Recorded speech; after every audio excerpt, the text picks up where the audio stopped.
Second story of the day is about poop in San Francisco. So there's a watchdog organization called Open the Books. They're a nonprofit, nonpartisan watchdog group with the self-proclaimed, get it, like my last segment, largest database of government spending. So they did a study and they got all the reports of poop in San Francisco over, I don't know how many years, the last couple of years, the last year, I'm not really sure. If you don't know, go back on my Facebook page or my Twitter page. The map is ridiculous. The whole city's literally covered in little poop things. They have like a dropper, location dropper to show everything. Certain parts are so dark you can't see anything. It must be like millions of just poop everywhere in San Francisco. And it's starting to come to Los Angeles. It's like human poop on the ground in our cities. I want to read a tweet I shared earlier on my Facebook page as well. I think this is hilarious. The real Steve McGrew said, "At least you don't have to wonder which bathroom to use in San Francisco. All 72 genders can take a shit on the street." That's hilarious. And it definitely summarizes liberal cities now. I love you guys. I love San Francisco. I love LA. I love New York City.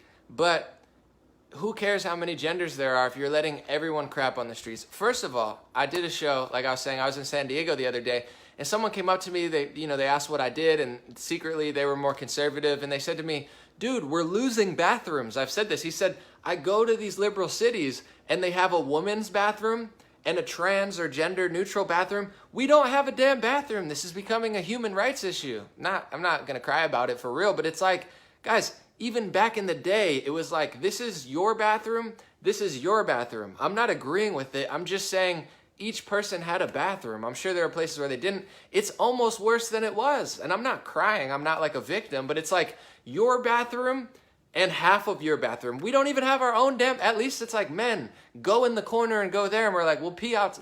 I'll just piss outside if I have to. I get it. We don't have a bathroom. Like the feminists and I'm not going to say all, because I meet some good feminists.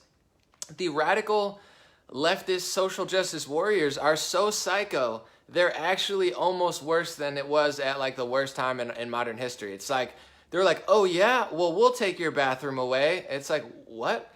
So not only is that happening in liberal cities, but my thing before I move on to the next story is, listen, my friends, I've said this for 2 years now, and I talked to somebody today. It was dope. They said that their roommate always watches CNN and MSNBC and was blown away when the Mueller report happened. They're like, "What? No collusion? Even the judge, Mueller said there was no collusion." They've been lying to you for 2 years.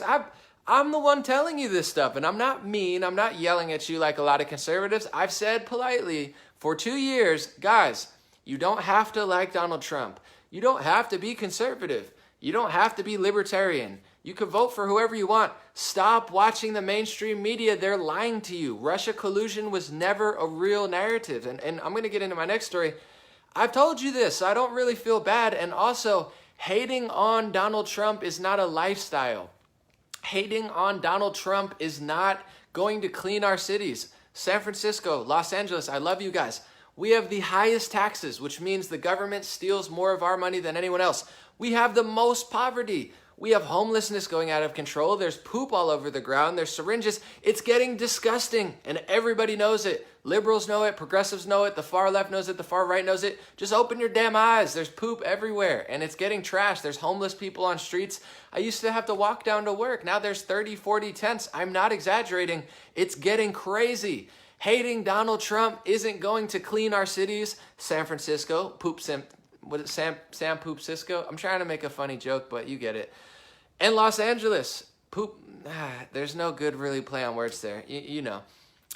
We have to stop scapegoating all our problems on Donald Trump. It's like, I hate myself. I'm mad at my father and my mother. Like, my brother did something wrong when I was 15 years old, and now I'm blaming Donald Trump. My ex-boyfriend dumped me 10 years ago, and I never got over it, so I'm going to scapegoat all my problems on Donald Trump.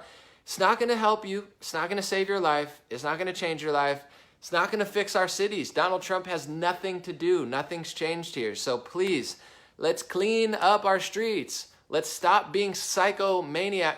Well, I hate Donald Trump so much, I'll give illegal immigrants free health care. It's like, what? That's like the craziest backflip. Well, No, and also, just to be honest, it's very racist to think not all Hispanics are illegal. There's like 50 million legal Hispanics, and Mexicans are not like, I'm not going to say nothing like, but Mexicans, Argentinians, Bolivians, Salvadorians, Spain, from Spanish, like there's not all Spanish people are exactly homogenous where they're like, we are all Spanish people. We all love tacos and voting for liberals. It's like, no, there's different food, there's different cultures, there's different ethnicities. There's also, in the Spanish world, there's also their own racism amongst Spanish communities. It's not like it's not a big group hug. Like, I'm not saying not everyone, but Argentinians can be a little dicey. I'm not saying all. I have good Argentinian friends. You get what I'm saying? There's like a supremacist ideology within Hispanic communities. Everybody who's Hispanic knows it, where it's like it's not like the craziest thing in these liberal cities is I love everybody, but liberals think like America bad, like Islamic countries amazing, like Spanish countries no crime, corruption, or anything. It's just a bunch of like flowery people dancing around like wearing rainbow, and they're like, I'm Mexican, I love liberals. Like, that's not what Mexico's like. They've had the highest murder rate than they've had in like recorded history last year. You have problems, which is why so many people are coming here, plus the incentivization of coming. They're like, come here, we'll put you on MSNBC and give you free health care. They're like, screw it. Let's pay a coyote $5,000, put my kids at risk, and come to the America. Rachel Maddow will treat me like I'm Regis Philbin. Get a grip, guys. Our cities are getting disgusting. So just like Cher said, I'm going to quote the late, great Cher, because she's actually getting a brain now, and it's awesome. We need to take care of our own people. We need to clean our own streets. Stop trying to micromanage the whole country and the whole world when there's literal human poop on your city streets. And Los Angeles and San Francisco have gotten strikingly more dirty over the last 2 years and strikingly more homeless. And it's not a revolutionary statement to say that. Just open your damn eyes and figure out why it's happening. It's not just poverty, which is higher in California than anywhere else, because when you tax people, put other people on welfare system, and just have your whole economy like, hey, we're going to pander to illegals and ignore the tens of millions of real Hispanic people here who pay taxes. This is what's going to happen, guys. Get a grip. Stop hating on Donald Trump. And for God's sakes, clean the poop off the streets, or talk to me if you want to figure out how to make the city better. Maybe I'll run for mayor sometime. I don't want to. I'm just joking, but at the same time, it's like, God, can't get much worse. Although I will say the people here are amazing, and it's not that bad. It's just a little more poopy than I'd like it to be. Besides that, it's all good. Third story I want to talk about today is China spying on the United States.